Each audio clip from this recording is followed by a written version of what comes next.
Well, good morning, everybody, and welcome. I'm Elizabeth Castelny, Preservation Virginia CEO. I hope you and your families are staying safe and healthy during this pandemic. We miss seeing you in person, but thank you for spending a part of your morning with us virtually. Today's webinar is part of a series of educational programming organized by Preservation Virginia. I would encourage you to visit the blog section of our website, where you'll find a variety of webinars, blogs, and short films exploring the history and collections of our own historic sites, highlights of partners' communities' efforts, as well as a recording of last week's webinar examining how 4 of the sites listed on the 2020 Most Endangered list are expanding awareness and of equity and placemaking through their efforts.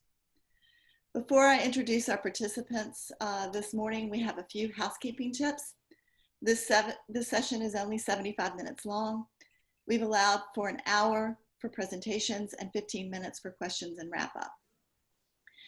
If you notice that all of our speakers disappear from the screen, that's only an effort to make sure that we remain connected and that you can clearly hear each of the speakers. So don't worry, it's not a technical difficulty. To keep to our timetable, we'll introduce panelists at the beginning and hold questions to the end. To ask a question, there's a menu bar at the bottom of the screen. Type your question into the Q&A block.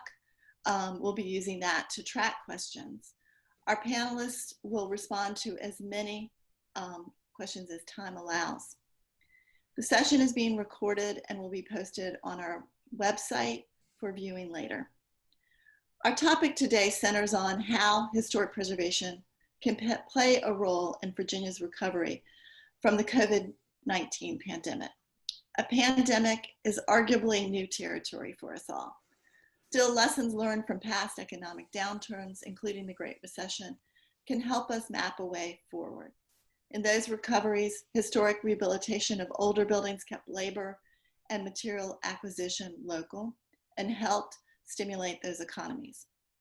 Virginia's heritage tourism industry received a boost as people explored local attractions and opted for staycations rather than international travel. An awareness and appreciation of the benefits of shopping locally helped reinvigorate historic downtowns and Main Street communities. And we have an additional opportunity that makes 2020 unique. We can ensure that this economic recovery expands the network of benefits by developing and promoting tools, programs, and perspectives that are equitable and inclusive. Our panelists today bring a variety of perspectives to this conversation. I will briefly introduce them now and encourage you to visit our website and the blog section for their full bios. Donovan Rypkema is the principal of PlaceEconomics. Working at the nexus of historic preservation and economic development, he has keen insights to our topic today, as he's undertaken assignments in 49 states and more than 50 countries. He teaches preservation economics at the University of Pennsylvania. Michael Phillips will then speak. He is the Director of Public Policy for the National Trust Community Investment Corporation and is a nationally recognized leader in advising advocates in delivering timely communication and key information to congressional offices on behalf of the HTC. He's also the person that organizes those annual visits to the US Capitol to meet with our delegations. Lindsay Norman and Sandra Tanner will follow. Ms. Norman serves as the brand director of the Virginia Tourism Corporation. She leads the brand department to strategically execute the vision of the iconic Virginia is for Lovers brand. Ms. Tanner serves as the destination development specialist for VTC. She works with communities in Virginia's southern, central, and coastal regions to help develop their tourism programs and products for economic growth and visitor experiences. Jim Hare will speak next. He is the director of the Division of Survey and Register for the Virginia Department of Historic Resources. At DHR, he oversees the Virginia Landmarks Register and the National Register of Historic Places programs. the Virginia Historical Highway Markers Program, and the Virginia Cultural Resources Information System. Kayla Halberg will share a local focus. She serves as the chair of the board of directors for the Norfolk Preservation Collective and is also an architectural historian and preservation consultant with Commonwealth Preservation Group. Trip Pollard will lead us through the Q&A. He's a senior attorney and leader of the Southern Environmental Law Center's Land and Community Program and serves as Preservation Virginia's vice chair on our board of trustees. But before we get started, I would like to introduce Genevieve Keller, chair of the board of Preservation Virginia and a founding principal of the preservation practice firm of Land and Community Associates. Jenny? Thank you, Elizabeth, not only for your welcome and introductions this morning, but also for leading us through these unusual and challenging times. And thanks to all of our speakers for being with us this morning. I also bring all of you greetings and gratitude from our extremely dedicated board and want you to know how much we depend on and appreciate your support for Preservation Virginia this morning and throughout the years. I also want to acknowledge all of Preservation Virginia staff for how hard they've worked to shift to virtual programs. Sonia Ingram has taken the lead on this webinar series for this summer, and we really appreciate that. I've had a chance to look through the participant list, and it's always great to see new names and faces, and I'm also very happy to see so many familiar and distinguished preservation names and faces this morning. If you're a current or a former trustee of either Preservation Virginia or Preservation Alliance, or you've been a speaker at one of our conferences in previous years, I want you to know how very nice it is to have you with us again this morning. I see so many people I've worked with or known in professional and academic life and in other capacities, and it's just really great to see you staying engaged with us as we explore preservation topics that are challenging all of us as we envision how we might adapt to new and ever-changing economic and physical challenges. We know that even as preservationists, we're living in a time when preservation can also be an agent for change, for equity, and for adaptability.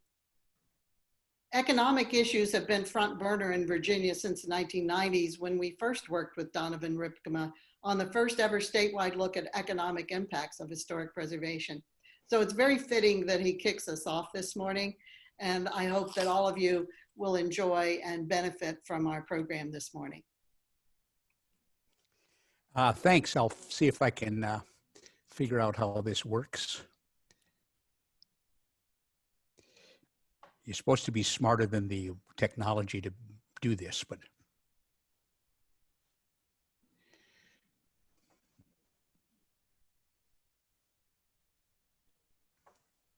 so does that look right, Sonia? Okay. Thanks for the introduction. I was waiting for you to say, so happy to see so many old faces. So it was nice that you said familiar faces instead. Thank you all for joining us this morning. We do have a lot to learn and challenges ahead. So what I want to do is identify what 3 or 4 challenges, I think, for preservation, and then a dozen or so ways that in fact preservation can help us out of this. You will see a bunch of factoids I put together, most of which come from 10 city-level economic impact studies that we've done in the last 3 or 4 years. We have great clients because they nearly always give us permission after they've received the report for us to put it on our website so that others can download them in PDF form. So feel free to do that. So a couple areas where it's going to be challenging. In our research, we've identified areas in the marketplace that show a particular preference for being located in historic buildings and historic neighborhoods. And in fact, some of those are being particularly hard hit in this pandemic. One kind of group of categories is small and startup and young businesses. In a recent survey, half of which said that they thought they were going to last 3 months or less. So the map you're seeing at the left is San Antonio, and the purple areas are local historic districts, and the green circles are a concentration of jobs in small firms. And what you can see, it's not that every small firm is in a historic district, but there is this really clear pattern of wanting to be in or near historic districts, and those small businesses are at risk. Then you look at both in Saratoga Springs, New York, and New York City, this pattern of a greater propensity for small firms, startup firms, young firms. In fact, this in the economic geek talk, it's called revealed preference. That is, actors in the marketplace reveal their preferences by the decisions they've made, and these small and startup and young businesses show this revealed preference to be in historic buildings. And a kind of subset of that is this whole area of creative class, Richard Florida's creative class that we have a little skepticism of. Then we've added to that the knowledge workers, and they will never be a huge portion of any local economy, but the knowledge and creative class workers are really important component because they tend to set a pattern for other kinds of things. So we look at Manhattan, for example. You can love New York, you can hate it, but nobody can argue it's not one of the most creative cities in the world. And while the historic districts in Manhattan hold about 12.5% of all jobs, almost 24% of the jobs in this creative class category, arts, entertainment, and recreation, in fact, have revealed their preference to be in historic districts. And then you look at Indianapolis, kind of it's not New York City, but the same pattern holds true, that there is this preference among the professional, scientific, and technical services, this knowledge-based industry, of revealed preference to be in historic districts. The food and beverage, of course, we all know how restaurants and bars have been adversely affected by this pandemic, and other than hotels, maybe had the greatest impact. And every place we look, in fact, there is a disproportionate choice of restaurants to be in historic districts. We looked in the city of Nashville and the city of New York and the state of Rhode Island, and we've looked in kind of different measurements, and we're always trying to say what's a different way we can look in kind of show preferences. So we looked in Rhode Island, we looked at the Yelp preferences for restaurants, and a majority of the highest rating on Yelp, in fact, chose to be in historic districts. So they're being adversely affected. And then, of course, as we all know, and we'll hear more about in a few minutes, about the whole issue about tourism. And the numbers are devastating, the reduction in hotel occupancy and the average daily rate, the revenue per room. But what's particularly true in terms of historic preservation is that heritage tourists tend to stay longer, visit more places, spend more per day, so they have a decidedly marginal greater impact on the local economy than does tourism in general. We just finished a study down in St. Augustine on kind of resiliency study, and so we looked at all of their tourism data, and about 55% of those would be categorized in the heritage tourism visitation. But those visitors, just that share of the visitors, spend over $1.5 million a day in St. Augustine. And every time $1 million is, $1.6 million is spent, 970,000 goes to people's paychecks. And of course, in the nature of tourism, those jobs are local jobs. So it's this ripple effect from tourism. So those are some of the kind of big challenges. But there's other ways that, in fact, there's some preservation could be part of the whole recovery resilience from this pandemic. One of these, and most all of you have read some study or another in your city or state about this differential impact of people simply hammering hammers and nailing nails, rehabilitating historic buildings. We just finished a study in Baltimore on their city tax credit. And in Baltimore, every time $1 million is spent rehabilitating one of those buildings, that's 5.5 direct jobs and another almost 3 indirect jobs with paychecks of $400,000 and $172,000. So it's a big local economic impact of simply doing the work of historic preservation.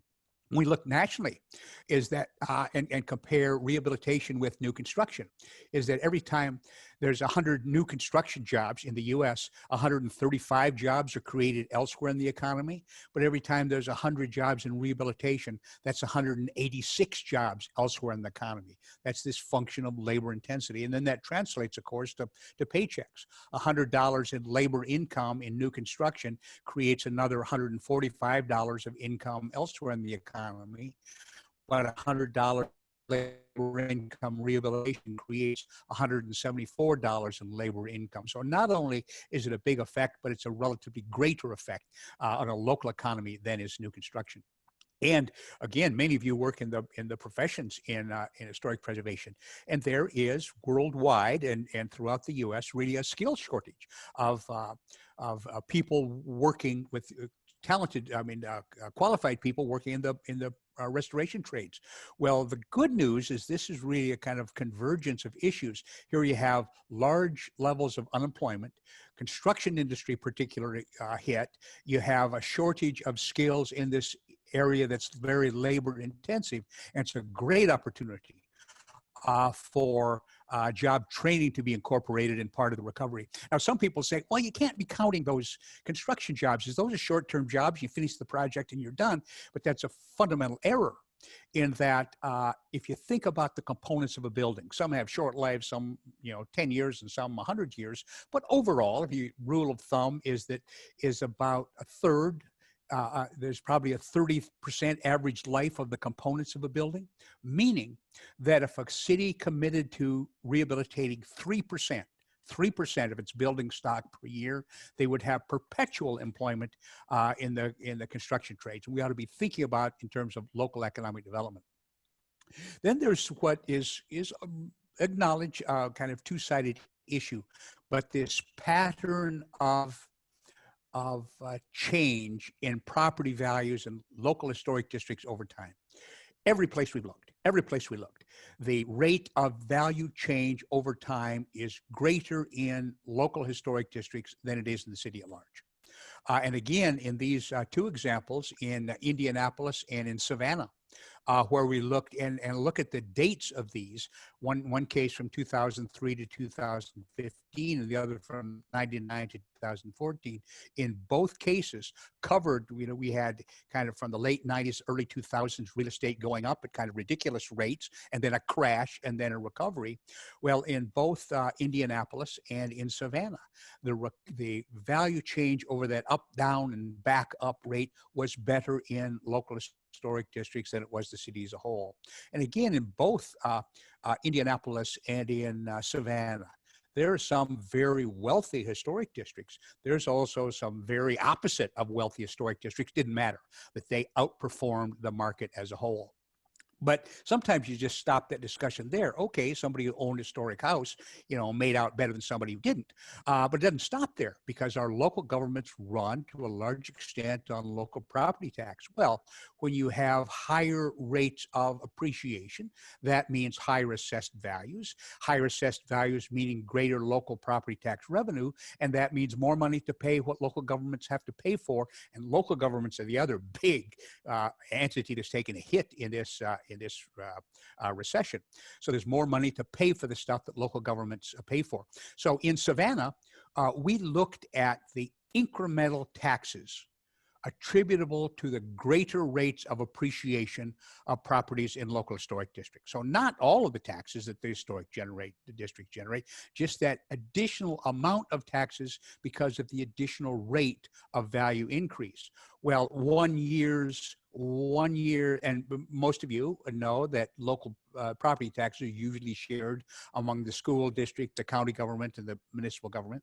Well, just that increment in San Antonio, the school district has $3.5 million more, and both the city and the county have about $3 million more. And what that means is the school district can pay 86 teachers just by that increment, that value increment of historic properties. The county could pay a quarter of the sheriff's office, and in fact, the city could provide a rental subsidy of $200 a month for 1,200 families. So it's a mistake to stop at saying property values went up more. You have to think about, well, what are the consequences of that? And if city is committed to do it, that could make a huge difference.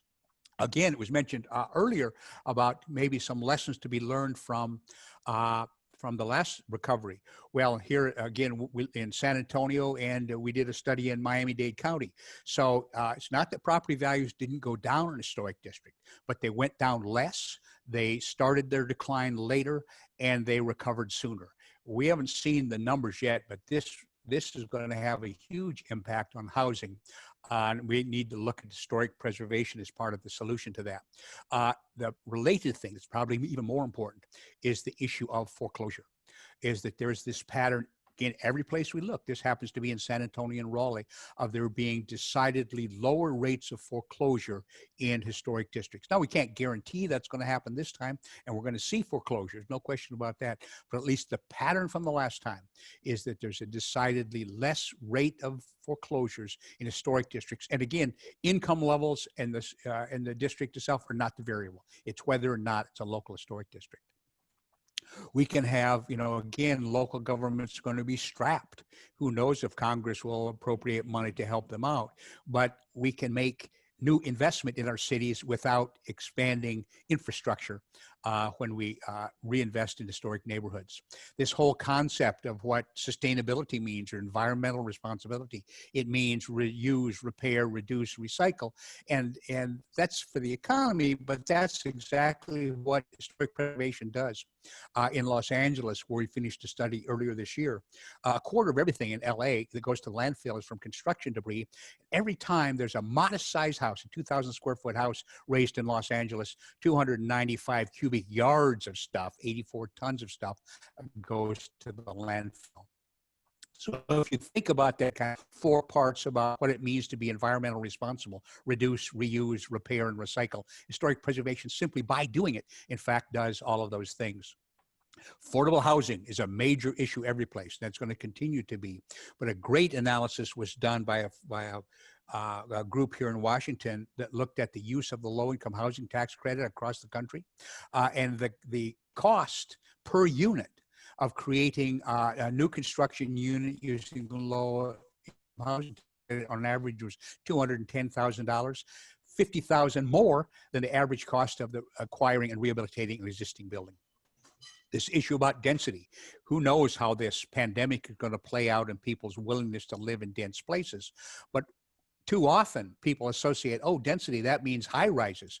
Well, once again, every place we looked, among the densest places in the city are in fact in the local historic districts, in Indianapolis and Los Angeles, in Raleigh. All the dense places are in fact those historic districts, but it's density at a human scale. So we may see some increased movement and desire for those projects. Again, if we spend $1 million rehabilitating a building, that's $83,000 more dollars spent locally in that town than if you spend the same amount in new construction.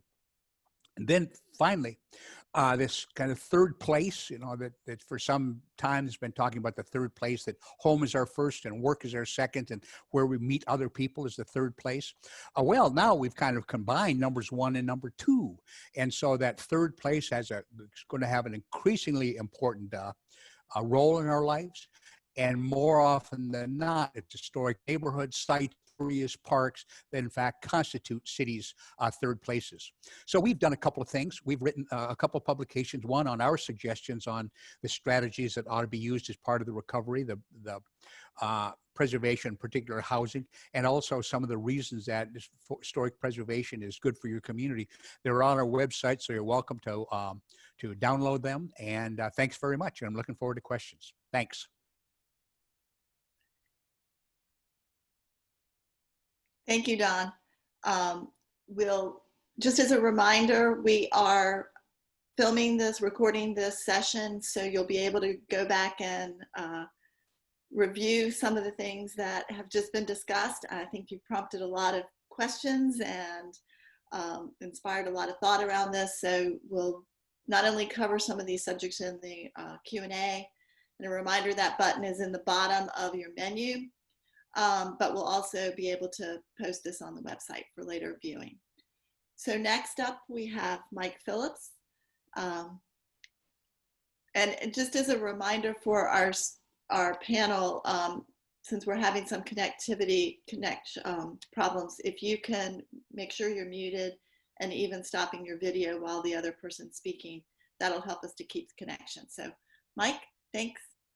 Thank you, Elizabeth, and thank you, Sonia.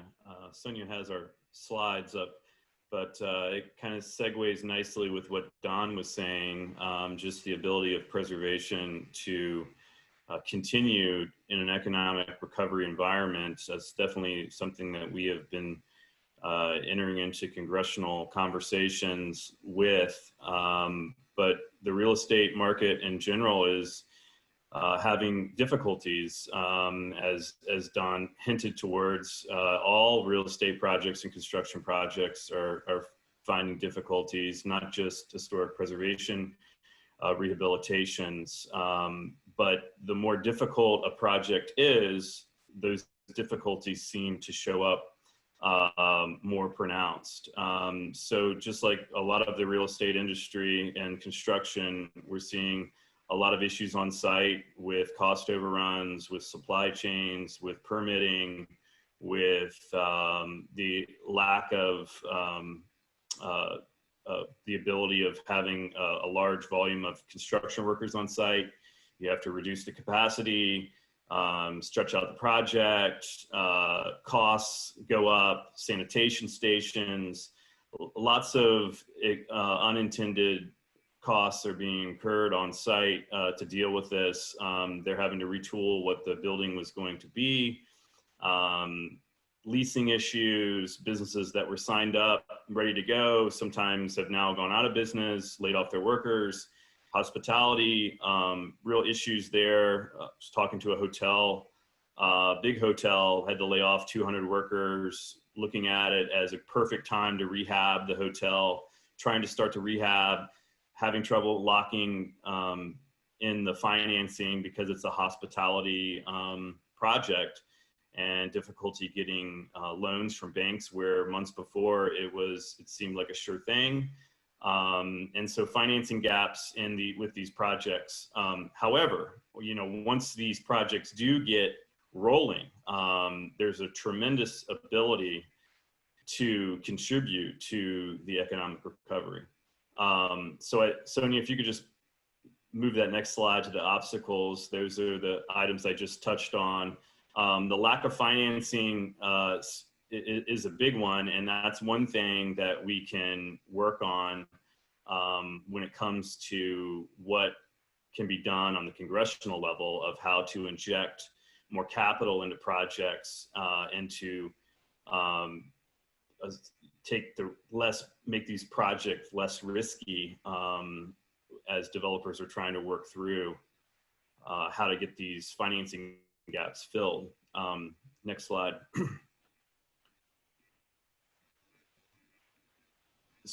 So what we've moved forward with is an approach that both, how do we unlock historic preservation projects using the historic tax credit and contribute to the economic recovery, and then also how do you help distressed projects that are presently in motion.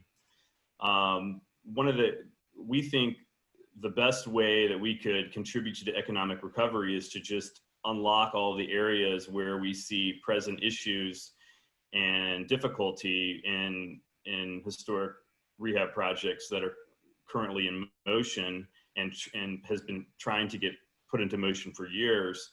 The Historic Tax Credit Growth and Opportunity Act was a bill that we worked on and tried to create with the industry and the preservation leaders to respond to issues in the market, but also as a response to the tax reform bill that spread the historic tax credit over 5 years, and the pricing of tax credits went down as a result of that because of the time value of money. So our kind of best ideas coming forward were to try to add more credit to smaller projects, make the projects easier to use by nonprofits, make the substantial rehab test less strict to where you had to invest in rehab 50% of a building's basis instead of 100, and eliminate the basis adjustment, which is the requirement that you have to subtract the amount of the credit from a building's basis. And this alone would bring more value to historic tax credits. It would also deal with some accounting issues that is done when you syndicate the credit, which have added costs.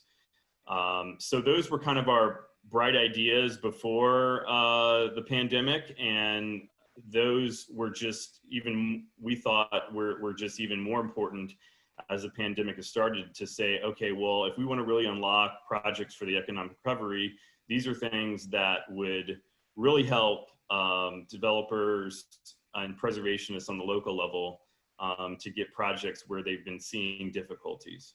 And to directly relate to the pandemic, we have experience with natural disasters like Hurricane Katrina, the Iowa floods in 2008, where the historic tax credit was used as a tool to contribute to the economic recovery and to help areas be revitalized. With Hurricane Katrina, there was a bump up in the historic tax credit to 26%. We saw almost doubling of use of the credit for historic rehab projects. And when even when the bump up was ramped down, you saw a sustained amount of activity even afterwards because of the catalytic ability of the historic tax credit. If you look at New Orleans now, it's one of the best places to do a historic tax credit project, but that was propelled by a lot of the Katrina bump up. And similar with the Iowa floods legislation, there are cities there that are still seeing catalytic impact from 2008 from the bump up in the credit. Also, there's extending of deadlines. You know, there's a 24-month rehab period with historic tax credit projects, and with all of these delays, there are issues in meeting those deadlines. So we propose to extend those delays at least by 12 months. So these were our recommendations, and as you move forward in the congressional process, you kind of learn what is feasible and what is not. Next slide.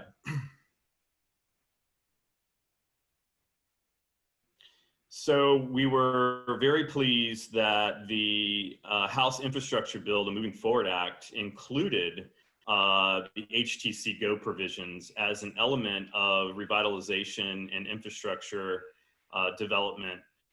They included all of those provisions that we suggested as economic recovery and connected to the infrastructure. And there was a whole section on community development where it wasn't just the historic tax credit, but also the new market tax credits. They also added a provision to use the HTC to rehab historic public schools, which has been a priority among the Virginia congressional delegation. So they added that in as well. That was Congressman Evans' priority, who's also on Ways and Means. And so that was one of his provisions that he was suggesting. And then the infrastructure bill also created temporary provisions to address projects impacted by COVID-19. So they included our recommendation of bumping the credit up from 20% to 30% for all projects for 5 years, and then also providing a 12-month extension to the required 24-month or 60-month rehab period. So we were very excited that this was moving forward. You know, when this bill first passed, there was a chance of infrastructure being taken up in the Senate. Infrastructure is something that congressional leaders have wanted to do for a long time. There is one area where they think that there can be some common ground. Next slide. So where are we with this infrastructure bill and these pandemic related provisions that are in an infrastructure bill, and how do you unlock those you know, as this pandemic is moving forward in a bill that seems to be kind of going on a slower track. So the House passed a $1.5 trillion infrastructure bill in early July. Like I said, the Senate there may have been an opportunity to take that up, but the door was slowly closing as other priorities move forward. It does look like that it will be more likely this fall that something can be done. infrastructure bill is many times tied to the transportation reauthorization. And the reauthorization expires on September 30th. So as the fall approaches, there is a more likelihood that Congress needs to address transportation, which in turn will raise the ability for them to, or the opportunity for them to address infrastructure as well.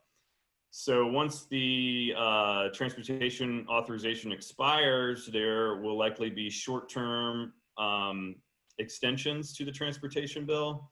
The Transportation Trust Fund has less money than they thought it would a year ago because of lack of federal taxes on gasoline.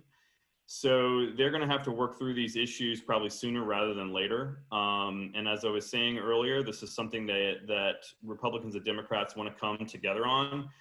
President Trump has mentioned infrastructure as a key item. It's an issue that he ran on. So there could be something coming down the pike.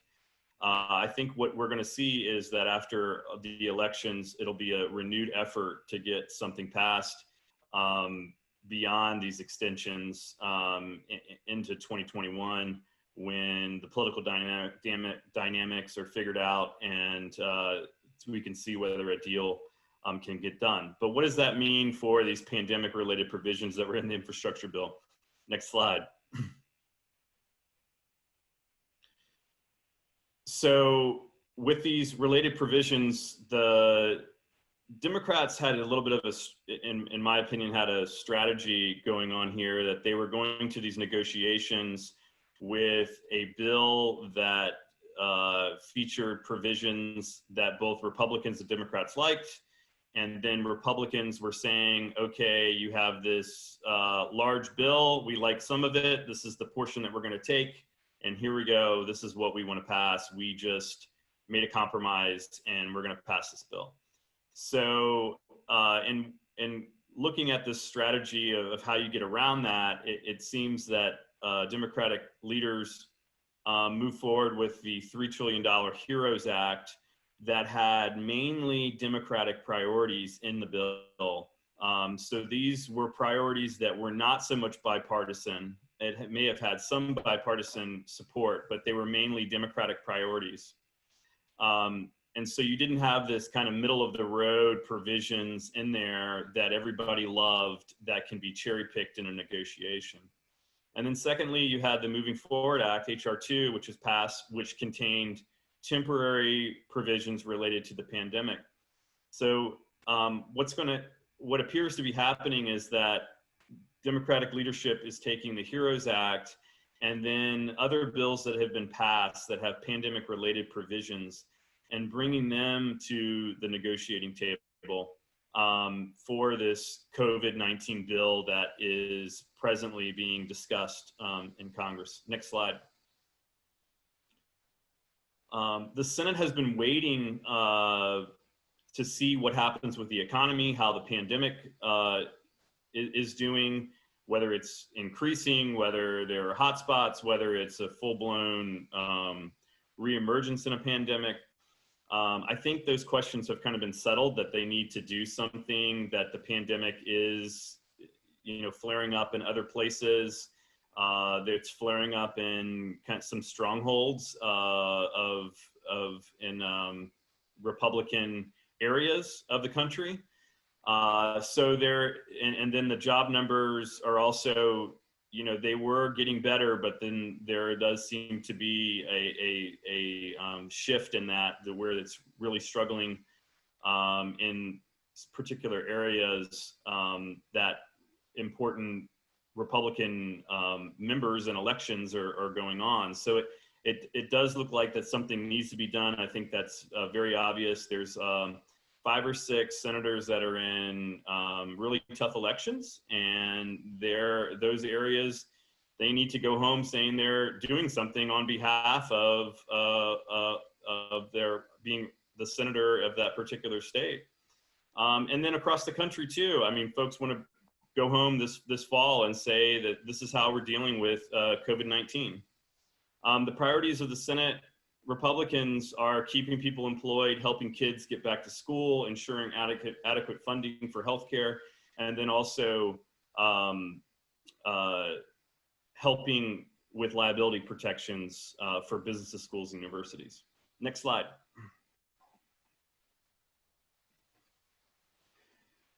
So it's a critical time right now.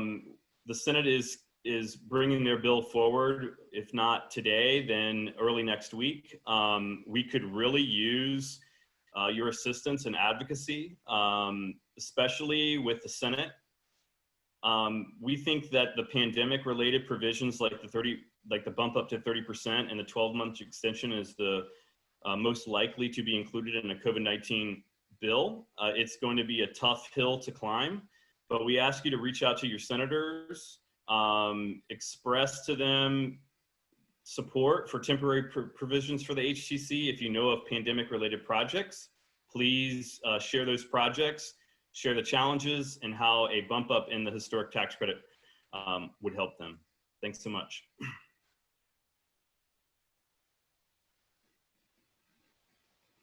About how you can contact. Learn to understand you much better if I can get familiar with the way you talk.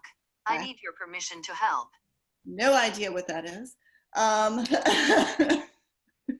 If you need information about how you can contact Virginia's delegation, we sent out an alert earlier this week, so I would reference that to you.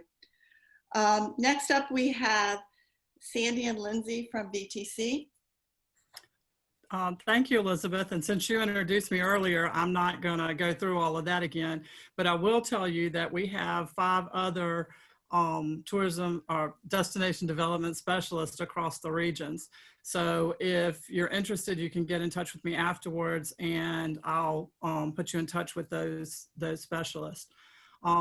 And what we do is we work with communities doing a variety of things. We do strategic planning, but in the localities, we help them to realize their tourism potential by developing product and vibrant communities. And so now I'm going to turn it over to Lindsay to talk about our marketing, and then I'm going to close it out with some opportunities that we're going to have coming up in the fall. Lindsay? Sure. Thank you, Sandra, and thank you everyone for having me here today and having us part of this discussion. Very excited to be here and be part of this. So I am going to jump in here and just share a little bit about what we're doing in tourism, what we started off the year doing, how we've pivoted basically this our entire strategy, and then what we will be doing for the remainder of the year. So basically, at Virginia Tourism, my role as the brand director, I am responsible for our beloved brand, Virginia is for Lovers, which is over 50 years old.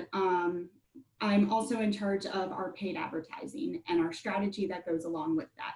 So basically, our mission at Virginia Tourism is to promote Virginia as a premier travel destination. When we put out paid advertising, our goal is to reach people generally out of the state to come in, consider Virginia as their vacation destination, come in, spend their money, spend their vacation time here, and then go home. Obviously, COVID-19 has changed and completely devastated the tourism and hospitality industries. So we had to really take a look at that mission and what, as a result, how we were going to stay relevant as a travel brand. Back in March, we really had to ask ourselves, when it's irresponsible for people to travel, what do we do as a tourism brand? What is our role right now? How do we stay relevant? How do we look forward in the year? Actually, going back to that slide, the picture that I have here is actually a picture of our campaign that we were set to launch for this summer. We did launch it on March 9th, and it ran for 4 full days before we halted and pulled the campaign, because obviously stay-at-home orders were being put in place. It was not responsible to have a campaign out about travel. So we had spent about a year putting this campaign together, put it out, pulled it, and then started to ask ourselves that question of, well, how do we remain relevant right now? What is our role? So like everything that we do at Virginia Tourism, it does start with research. And what we had to do is just kind of stop and start looking at the research, what the research was telling us, and how we could leverage what we're seeing to pivot our strategy, figure out a way to still promote travel in a responsible way, still remain relevant as a tourism brand and as a travel brand, and still support our communities. And the important part about tourism is still supporting all places around Virginia. So where we used to really try and go after these out-of-state markets and bring people in, we started to think, all right, how can we shift our strategy and what can we do now? So looking at the research first, we look at a traveler sentiment study, which is basically looking at how people are feeling about travel, what they will be interested in doing when they do start traveling again. So our first insight here was really just that consumers miss traveling, but are currently still fearful. So taking a look at, we had many research studies that we were looking at, but these questions of how much do you miss traveling? Obviously people miss traveling. They want to get back out there, but they're very scared right now. They feel unsafe. They feel nervous and anxious about traveling. Insight 2, when people do start traveling again, it will likely be, they're gonna feel safer with these shorter road trips, avoiding crowded areas, being able to stay closer to home. So maybe if they don't want to stay a night, making sure that they can get out for the day. We really wanted to try and get people to start thinking about flexing their travel muscle again in a very safe way.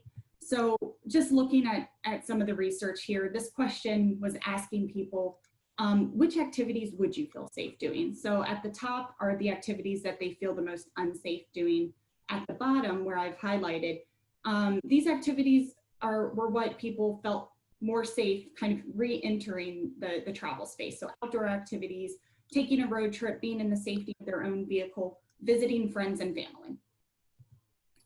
This slide is really showing across a couple different studies that we were looking at, this is how people were planning to travel by road trip. So looking at the numbers highlighted in red, these are the numbers of people that had planned, and this was back in May, these studies, that within the next 6 months, people were planning travel within their car. And you can see it truly varies based on mileage. What we were seeing is about half of the people surveyed were willing to go up to 200 miles or less, or 1 to 4 hour trip. But you can also see there was a significant amount that would be willing to go over that as well. But what it was really telling us is that people were going to be traveling by car. So going back to our goal and our mission at Virginia Tourism, instead of really trying to go after the out-of-state audiences and over a certain amount of time have them consider Virginia, we really needed to look at how we can drive immediate economic impact, how we can really encourage Virginians to move around, explore their own backyards, just start, again, flexing their travel muscle. And we really wanted to make sure that safety and responsibility was a top concern, not only for travelers, but for our residents as well. So our strategy here was to position road trips as that safe and accessible re-entry back into travel. And we really wanted to highlight these low-risk travel experiences that we know people will feel safe doing, and that we will feel safe promoting, that these can be a responsible way for you to travel and explore in a safer way. So the campaign that we launched last week is called Wonder Love. These are just a few visual looks at this campaign. Wonder Love, this is a play off the word wanderlust. So wanderlust is defined as a strong desire to travel. So we've shifted that word to align with our brand. Wonder Love is a strong desire to travel in Virginia. So our tagline here is, your Wonder Love is calling, adventure is the destination. Come and reconnect with what you love. in Virginia on an epic road trip. So the strategy again is really trying to meet travelers where they are physically and mentally, promoting those safe, close to home destinations, allowing for social distancing, access to open spaces. And we're really landing on about 5 low risk experiences that we will promote through this campaign. So outdoor and open spaces, one of them, and Virginia has a lot to offer in that way in terms of national parks, state parks, lots of big open spaces between beach and mountains.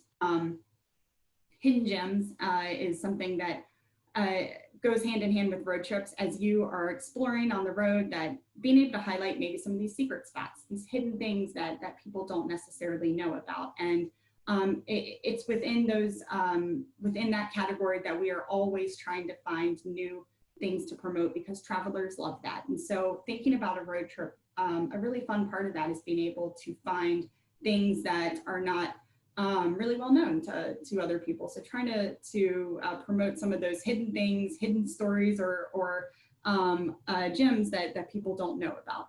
Small towns, historic districts, these sorts of things also speak to that insight that people want to get out of these crowded spaces. They want to go explore some of the smaller areas that perhaps they're not as familiar with. And so that's a big part of this campaign, as well as our own unique roadside attraction, our Love Work program. You see the picture there of the giant love sign.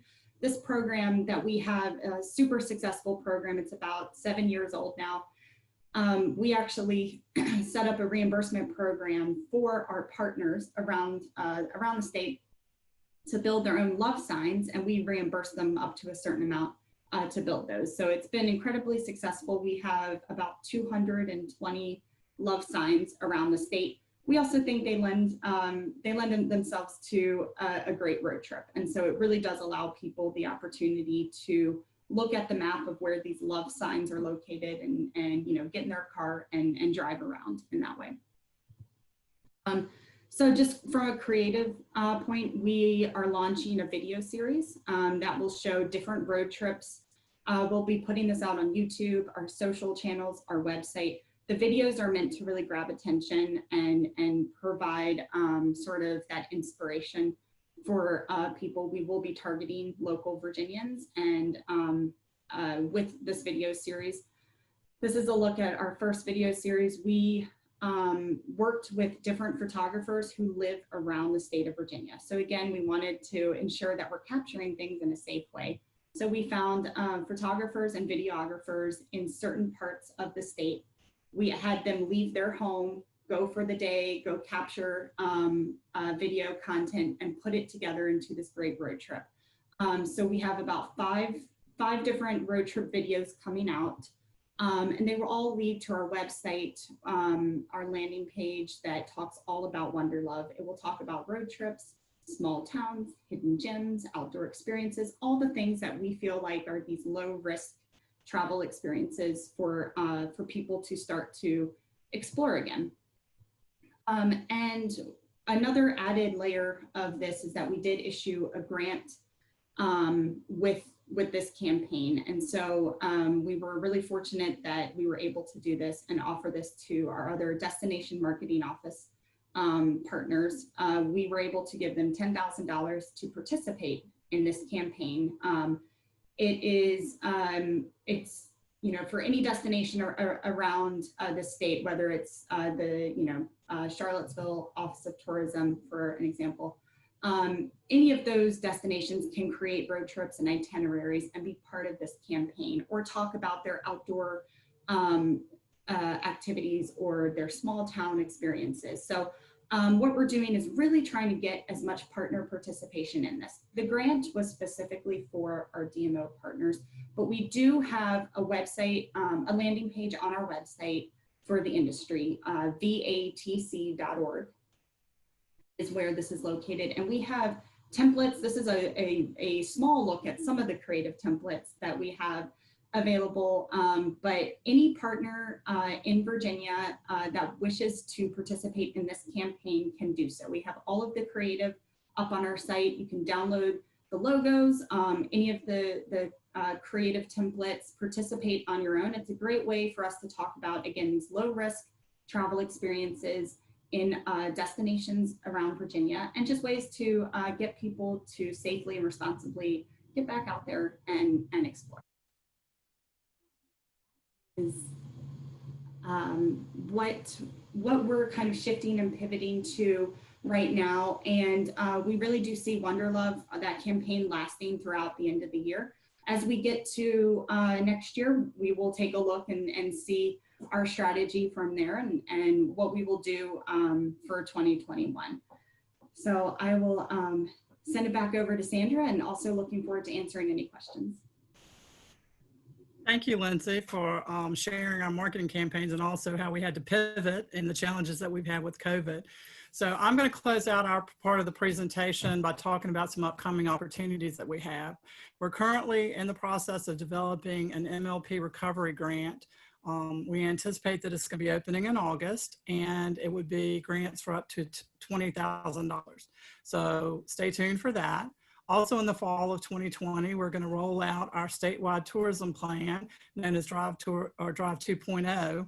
And it also has 10 regional plans that are going to help partners to answer 2 critical questions. What should we be marketing? What should we build? So we look forward to that and working in the communities with that. Also, Lindsay mentioned our industry page, vatc.org. Make sure you go there, not only to see the brand, but also we have a COVID industry toolkit, response toolkit on there that has lots of great information. You can find all of our contact information there, and also when there are announcements, you would go to that page too. So write down vatc.org and go visit there today. Start looking at the information that we have. And now I'm going to turn it back over to Elizabeth.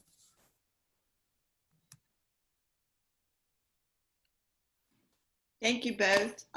There's so much to talk about. It's hard to fit into the time allowed. So I want to make sure that everybody knows that if we run a little short on the question and answer period, we will get back to you individually with answers to your questions. So without further introduction, we'll invite Jim Hare to come forward.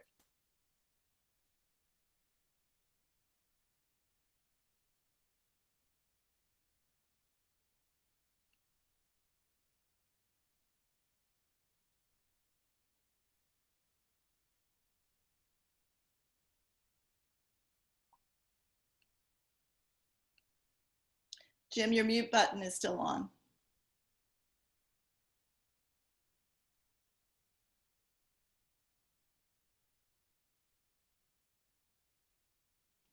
Jim, we can't hear you.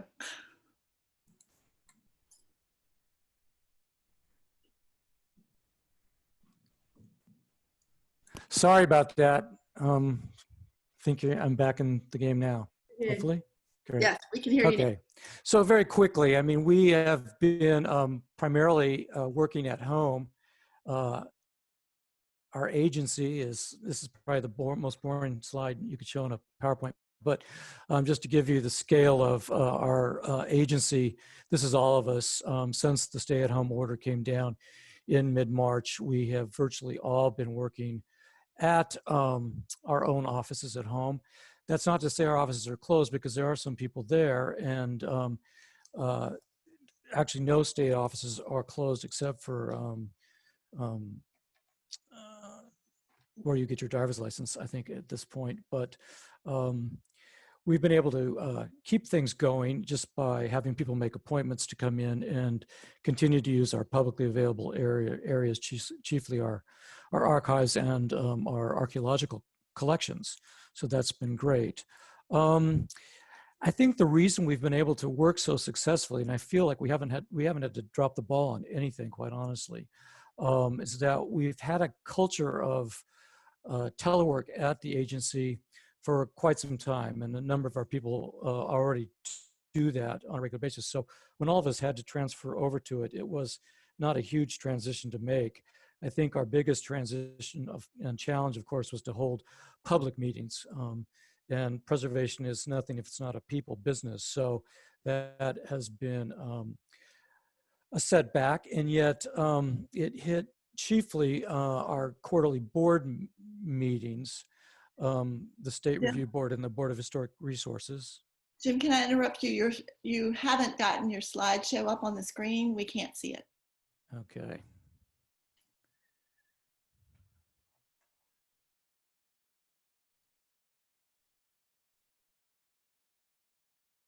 Fortunately, I have very few slides to share. So can you see that? Yes, yes, that's good. Thank you. Okay. So our board meetings, as I said, have gotten curtailed, but fortunately, the governor, we had to cancel our March meeting, but the governor's actions to enable virtual meetings enabled us to hold our June meeting right on schedule and pretty much without a hitch. We had to do it virtually, of course, which was a first for us, but some of you may have participated, and I think it came across very well.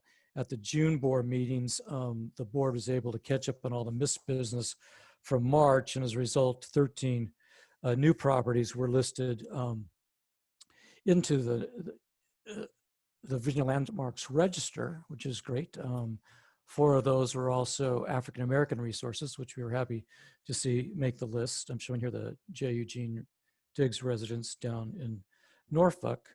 A huge number of highway markers were approved, 35 new markers, 20 of which were significant for African American history. So that was a terrific achievement.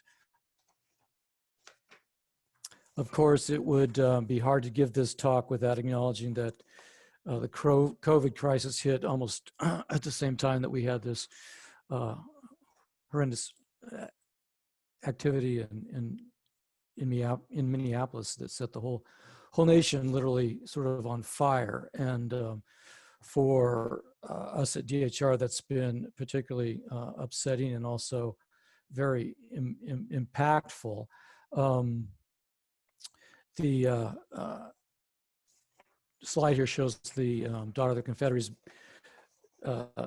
building, which is next to our offices, actually on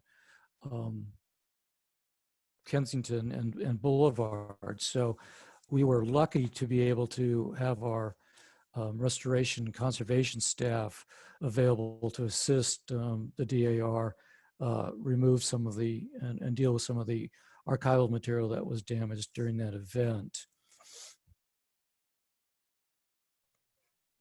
One of the things that has been disconcerting to us during this period is that our highway marker program has been caught up in the monuments debate somewhat. And it's unfortunate because the marker program has to do with documenting Virginia's history. And I have to reemphasize that markers are not monuments, and they never have been. And yet we're seeing unilateral actions happening, such as something that's gone on, unfortunately, at the city of Fairfax, whereby they determined that a highway marker within the city limits that had been up for a good 10 years was all of a sudden deemed to be unsafe, when in fact, really it was because the topic of the marker was the birthplace of the Confederate battle flag, and that was considered to be a taboo topic going forward. So our biggest concern now is this is a slippery slope, and that this almost a tit for tat program could take place, whereby as markers that document the history of the Confederacy, at the same time others will start targeting markers that are the history of, say, the Civil Rights Movement. And we hope that we can keep that program out of the mix, but it's going to take a lot of work on all of our parts, and I need to maybe ask you all to deputize yourselves to help out with that situation. But at the same time that we've been talking about what to do with the Confederate monuments, and we do have guidance up on our website that all localities can access, and certainly we're very appreciative of the help of Preservation Virginia in getting this message out too. It's an opportunity really to talk about what the duties and powers of DHR and indeed the preservation movement are. As many of you know who've heard me speak before, I like to point out that America's laws to protect cultural resources are extremely weak. despite what one hears about how, quote, disruptive they are to private property rights and business efficiency, et cetera, et cetera, et cetera. Case in point is the fact that DHR's jurisdiction over Confederate memorials, and indeed over any building structure, district, object, or site of historic significance, is chiefly limited to a responsibility for bringing stakeholders to the table to have a dialogue about whether public monies are being used in a way that impacts historic resources, and if so, how those impacts can be mitigated. So you might imagine that we've been getting a barrage of calls at the agency from people demanding that we do something to prevent Confederate memorials from being damaged. At the same time, we've been barraged by calls, an equal number of people who are demanding that DHR help to erase Confederate memorials from the Virginia landscape. So very simply, DHR can do neither. All we can do really is to provide guidance, as I said. What we can do, I think, more positively during this time is focus on the power that preservation really does have. And that's actually what we've been listening to today. And by that, I mean, it's the power to directly and positively impact economic development and business investment and community revitalization. So that's the preservation story that needs to be constantly emphasized right now. And I'm so happy that Donovan has been with us today to share those insights, which are really an eye-opener. So I hope you do all know that one of the chief activities over at DHR is administering the state and federal rehabilitation tax credit programs. Donovan was also talking about. It keeps 6 of our dedicated staff very busy. And it also impacts my division, which is survey and register, in that our work is sort of where the process of evaluating and determining whether resources are eligible for these tax credits can begin. So we've noticed on both sides of this that we're just as busy as ever. And in fact, it seems like the amount of business we're doing at DHR through the COVID crisis hasn't slacked off at all. So just as the crisis was beginning, we were ready to launch a $4.7 million post-hurricane disaster assistance program. And thankfully, that program has moved forward with barely a hitch.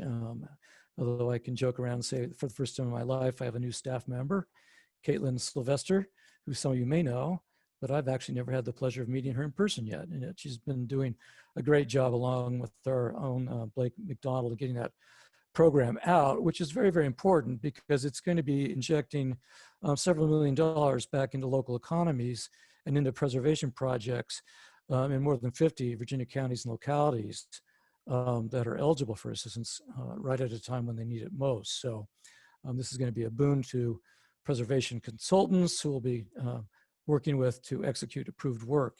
And we're all very, very excited and happy about that. I should also add that DHR has continued to announce and move forward with grant programs for its cost share program, the battlefield preservation grants program, the threatened sites program, and our African American Cemetery and Graves Fund.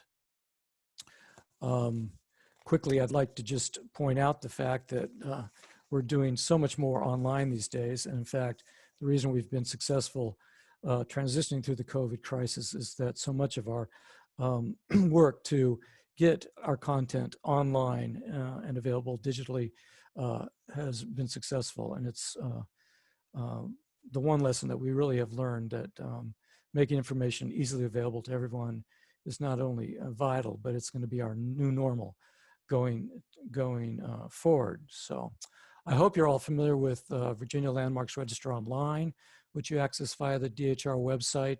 This is where you can get all the information about all the properties that have been listed, all the versions of the nominations that are out there about them, pictures about them, etc. Our CRM resource base is definitely making themselves making use of that. And we're also very happy that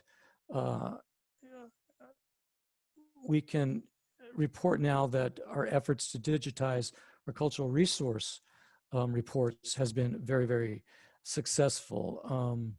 We actually are down to, out of a total inventory of over 1,100 CRM reports, less than 1,200 of those remain to be digitized. So our goal in this new state fiscal year is actually to finish up that work, and will be 100% digitized.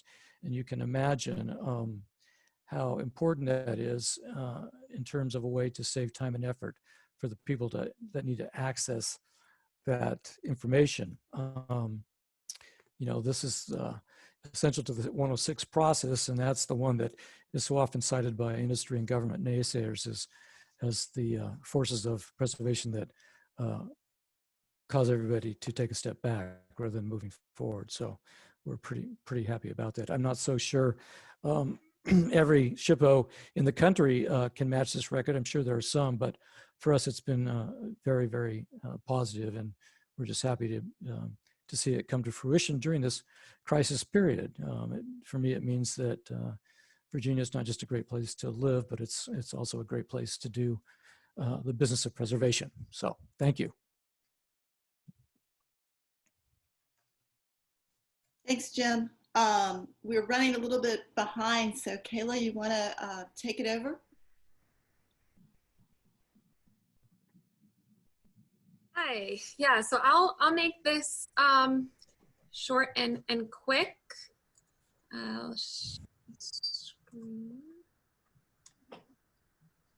So first, I just want to thank Preservation Virginia and for having us here today. And I like to thank all the other panelists. The work that you all do really helps guide everything that we do at the local level.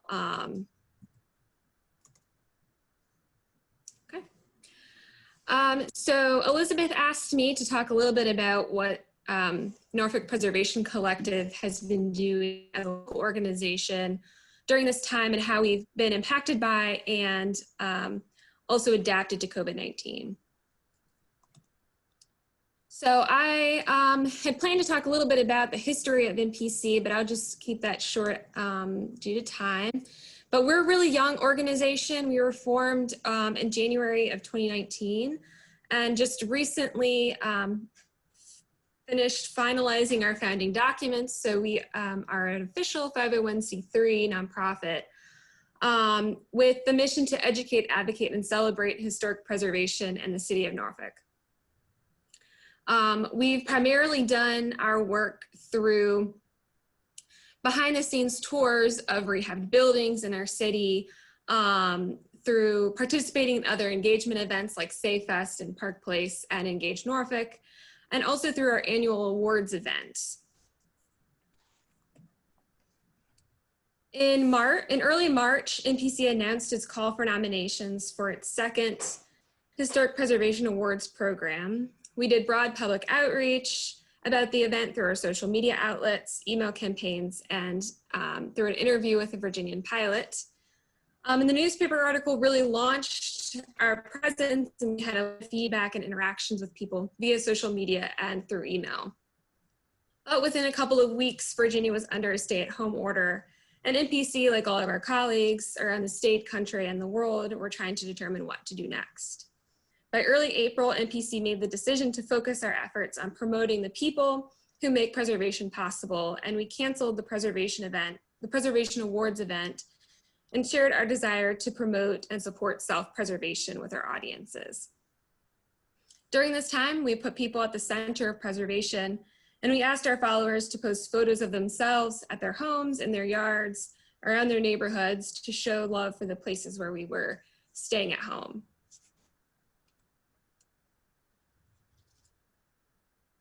While we wanted to make sure that people knew we cared, we also wanted to continue the conversation about preservation, at least on a very subtle level.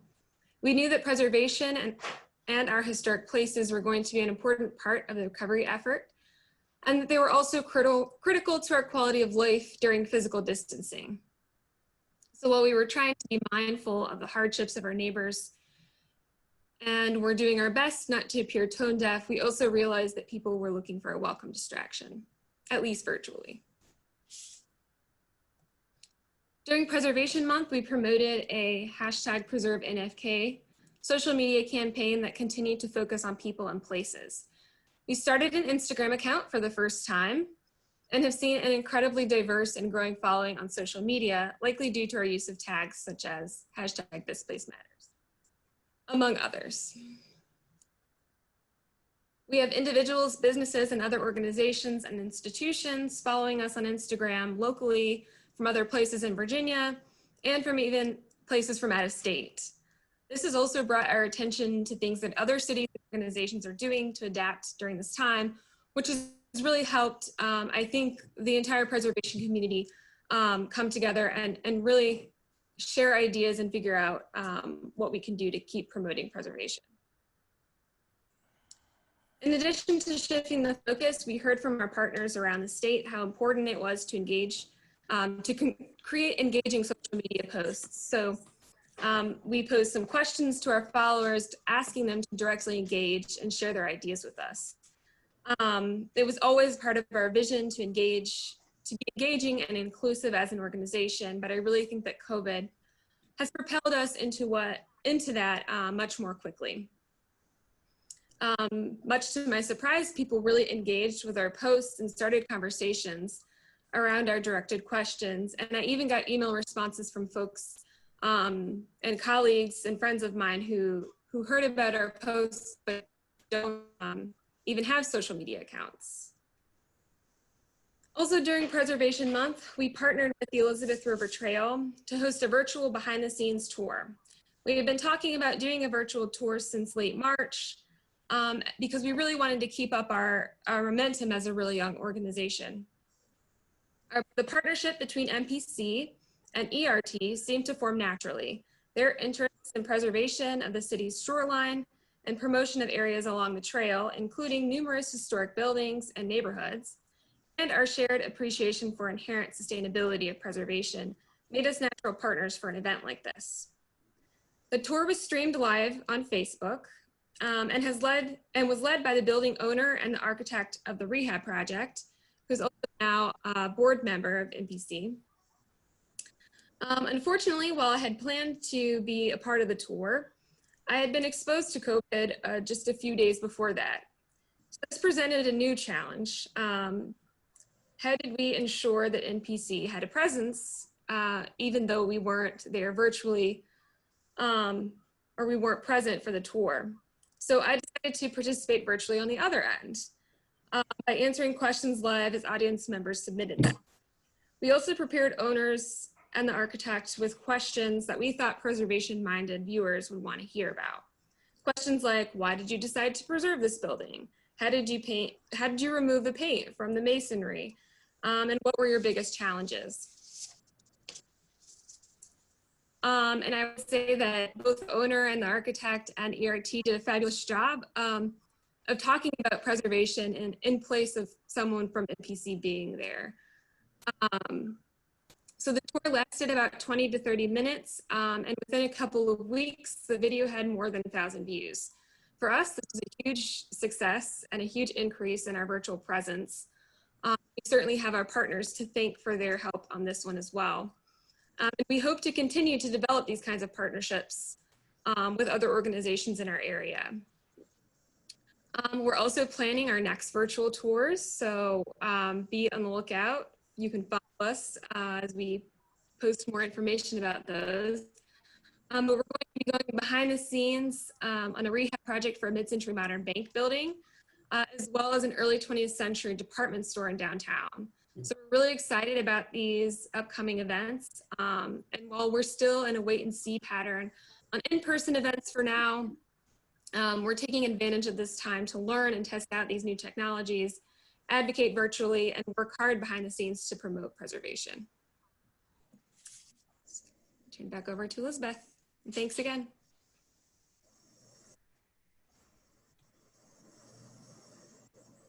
Hi, this is Trip Pollard, and I want to thank all of our excellent speakers, and thanks everyone, our participants. We were going to have our Q&A now, but we're already about 6 minutes over. It was a lot of ground to cover, and again, had some great questions. Several of them dealt with some of the sites that to this information Donovan Rypkema presented, and he has actually answered those in the question and answer. Other great questions dealt with the role of affordable housing and preservation and gentrification, how we can better respond to climate and sustainability in using the COVID responses to further preservation and address climate, and some questions about the use of the tax credit.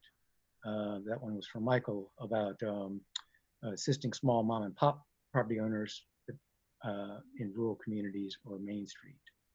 And also a question about addressing areas for HTC qualification that maybe are more areas of historic memory rather than necessarily qualifying under current standards and tend to be minority and often working class populations. And finally, a question about advocates for historic archives and collections. Just wanted to share those with everybody to get a sense of some of the questions. They're great questions. As Elizabeth mentioned, we will be responding to the people who asked them, but it tees up a number of great questions that we would like to be both responsive here, and they are some issues that Preservation Virginia is working on. So please stay tuned for that and for additional information on other webinars in the future. So I would like to thank everyone again, especially our panelists and especially our participants. Thank you all so much for joining us today. And I also want to mention there was a question in the chat that there will be the recording as well as the slides will be available on our website. So thank you all again very much, and stay safe and have a wonderful rest of your day.